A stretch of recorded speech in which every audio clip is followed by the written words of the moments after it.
ಆಜಿ ಮಸಾಲ. ಎಂತ ಅಡಿಗೆಯ ರುಚಿಯಾಗೋ ರಹಸ್ಯವು 20 ರೂಪಾಯಿ. ಪಿಡಬ್ಲ್ಯೂಎಂಎ ಆದೇಶ ಮಾಡಿದ್ರು ತಮಿಳುನಾಡಿಗೆ ಸದ್ಯಕ್ಕಿಲ್ಲ ನೀರು. ಕಾವೇರಿ ವಿಚಾರದಲ್ಲಿ ಸರ್ವಪಕ್ಷ ಸಭೆಗೆ ರಾಜ್ಯ ಸರ್ಕಾರ ಈಗ ತೀರ್ಮಾನ ಮಾಡಿದೆ.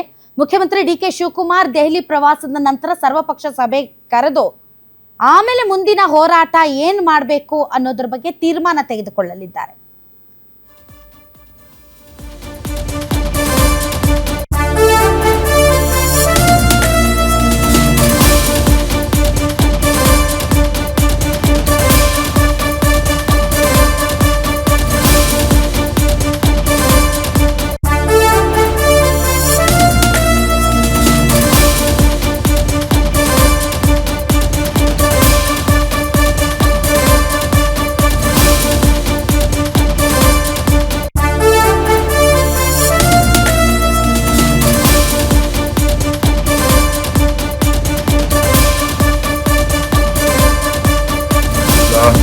ಕಾವೇರಿ ಸಂಬಂಧಪಟ್ಟಂತೆ ಸರ್ವಪಕ್ಷದ ಸಭೆಯನ್ನ ಭಾನುವಾರ 11 ಗಂಟೆಗೆ ಕೃಷ್ಣಾದಲ್ಲಿ ಕರೆದಿದ್ದೇನೆ.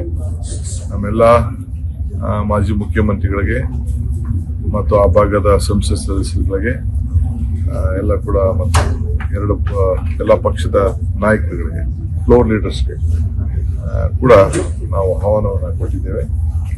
ಅವರೆಲ್ಲ ಬಂದು ಪಾರ್ಟಿಸಿಪೇಟ್ ಮಾಡೋಕ್ಕೆ ಆಲ್ ಪಾರ್ಟಿ ಮೀಟಿಂಗ್ ಅನ್ನ ಕರೆದು ಚರ್ಚೆ ಮಾಡ್ತೇವೆ. ಮುಂದಕ್ಕೆ ಯಾವ ದಿಕ್ಕಿನಲ್ಲಿ ತೆಗೆದುಕೊಂಡು ಹೋಗ್ಬೇಕು. ಕಾವೇರಿ ಸಂಬಂಧಪಟ್ಟಂತೆ ಸರ್ವಪಕ್ಷದ ಸಭೆಯನ್ನ ಭಾನುವಾರ 11 ಗಂಟೆಗೆ ಕೃಷ್ಣಾದಲ್ಲಿ ಕರೆದಿದ್ದೇನೆ. ನಮ್ಮೆಲ್ಲ ಮಾಜಿ ಮುಖ್ಯಮಂತ್ರಿಗಳಿಗೆ ಮತ್ತು ಆ ಭಾಗದ ಸಂಸತ್ ಸದಸ್ಯರುಗಳಿಗೆ ಎಲ್ಲ ಕೂಡ ಮತ್ತು ಎಲ್ಲ ಪಕ್ಷದ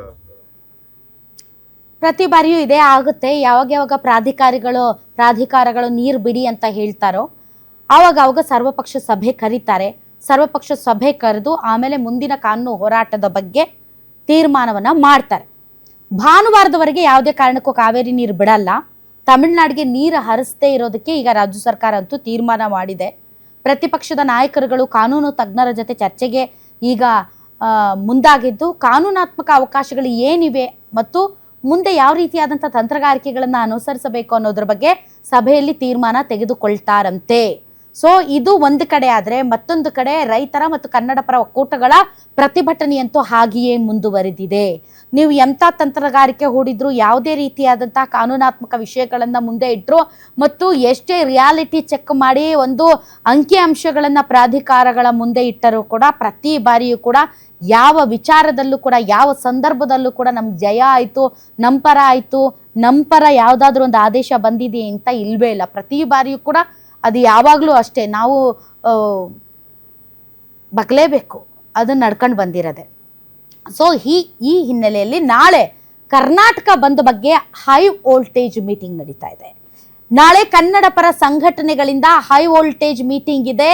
ಈ ಮೀಟಿಂಗ್ನಲ್ಲಿ ಕರ್ನಾಟಕ ಬಂದ್ ಮಾಡಬೇಕಾ ಮಾಡಬಾರ್ದಾ ಅನ್ನೋದ್ರ ಬಗ್ಗೆ ತೀರ್ಮಾನ ತೆಗೆದುಕೊಳ್ಳಲಾಗುತ್ತೆ.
CWMA ಆದೇಶಕ್ಕಾಗಿ ಕಾಯ್ತಾ ಇದ್ದು ಕನ್ನಡ ಪರ ಸಂಘಟನೆಗಳು ಬಂದ್ ಮಾಡ್ಬೇಕಾ ಮಾಡಬಾರ್ದಾ ಅಂತ.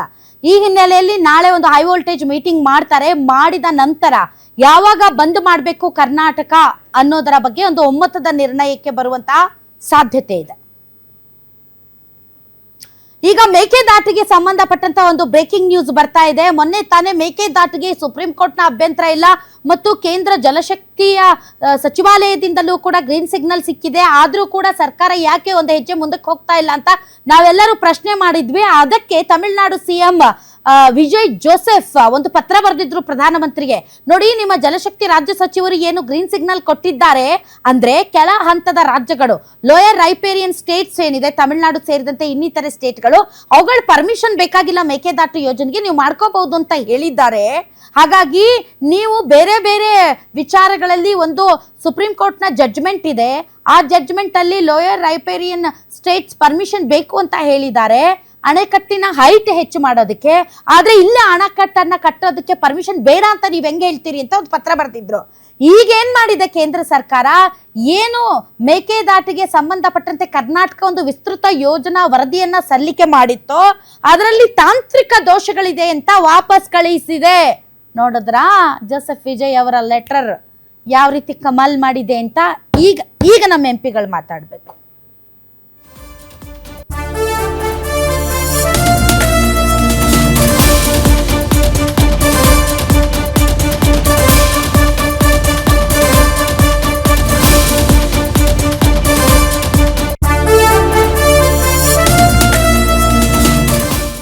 ಎಸ್, ಕರ್ನಾಟಕಕ್ಕೆ ಕೇಂದ್ರ ಜಲ ಆಯೋಗದಿಂದಲೂ ಶಾಕ್. ಮೇಕೆದಾಟು ಯೋಜನೆ DPR ವಾಪಸ್ ಕಳುಹಿಸಿದೆ.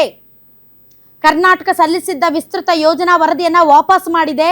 ಕೆಲವು ಅಂಶಗಳ ಸ್ಪಷ್ಟನೆ ಕೇಳಿದೆ ಕೇಂದ್ರ ಜಲ ಆಯೋಗ. ಸುಪ್ರೀಂ ಕೋರ್ಟ್ ತೀರ್ಪಿಗೆ ಅನುಗುಣವಾಗಿಲ್ಲ ಅಂತ ಅಭಿಪ್ರಾಯಪಟ್ಟಿದೆ. ನೀರಿನ ಪ್ರಮಾಣವನ್ನ 22 TMC ಅಡಿ ಹೆಚ್ಚಿಸುವ ಪ್ರಸ್ತಾಪ ಮಾಡಿದ್ದ ಹಿನ್ನೆಲೆಯಲ್ಲಿ ಅಗತ್ಯ ತಿದ್ದುಪಡಿಗಳನ್ನ ಮಾಡುವಂತೆ ಸೂಚನೆಯನ್ನ ಕೊಡಲಾಗಿದೆ. ಕರ್ನಾಟಕ ಲೆಕ್ಕಾಚಾರದಲ್ಲಿ ಗಂಭೀರ ದೋಷಗಳಿವೆ ಅಂತ ಜಲ ಆಯೋಗ ಹೇಳ್ತಾ ಇದೆ. 2000 ಸುಮಾರು ಬೆಂಗಳೂರಿನ ನೀರಿನ ಅಗತ್ಯತೆಗೆ ಸಂಬಂಧಪಟ್ಟಂತೆ 64 TMC ಅಂದಾಜಿಸಿದೆ ಕರ್ನಾಟಕ. ಅದರಲ್ಲಿ 14.52 TMC ಅನ್ನ ಈಗಿನ ನೀರು ಪೂರೈಕೆ ಎಂದು ಕಡಿತಗೊಳಿಸಿದೆ. ಆದರೆ ಈ 14.52 TMC ಅಂಕಿ 1990ರದ್ದು ಎಂದು CWC ಸೂಚನೆ ಕೊಟ್ಟಿದೆ. ಕಳೆದ 3 ದಶಕಗಳಲ್ಲಿ ಬೆಂಗಳೂರು ಬಹಳಷ್ಟು ವಿಸ್ತರಿಸಿದೆ. ಪ್ರಸ್ತುತ ನಗರ ಎಷ್ಟು ನೀರನ್ನು ಬಳಸ್ತಿದೆ ಎಂಬ ಮಾಹಿತಿ ಕೊಟ್ಟಿಲ್ಲ ಅಂತ ಏನೇನೋ ತೆಗೆದು ಈಗ ವಾಪಸ್ ಕಳುಹಿಸಿದೆ. ಬಟ್ ಡೆಫಿನೆಟ್ಲಿ ನನಗನ್ಸಿದ ಮಟ್ಟಿಗೆ ಇದು ತಮಿಳುನಾಡು CM ಏನು ಪತ್ರ ಬರೆದ್ರು ಪ್ರಧಾನಿಗಳಿಗೆ ಅದರ ರಿಫ್ಲೆಕ್ಷನ್ ಅಂತ ಅನ್ನಿಸ್ತಾ ಇದೆ ಅಷ್ಟೇ. ಸೊ ಈಗ ಕಾರ್ಯನಿರ್ವಹಿಸಬೇಕಾಗಿರೋದು ನಮ್ಮ ಸಂಸತ್ ಸದಸ್ಯರುಗಳು. ಯಾಕೆ ಅಂತಂದರೆ ಒಬ್ಬ CM ಲೆಟರ್ಗೆ ಈ ರೀತಿ ಫಾಸ್ಟಾಗಿ ಜಲ ಆಯೋಗ ರಿಯಾಕ್ಟ್ ಮಾಡಿದೆ.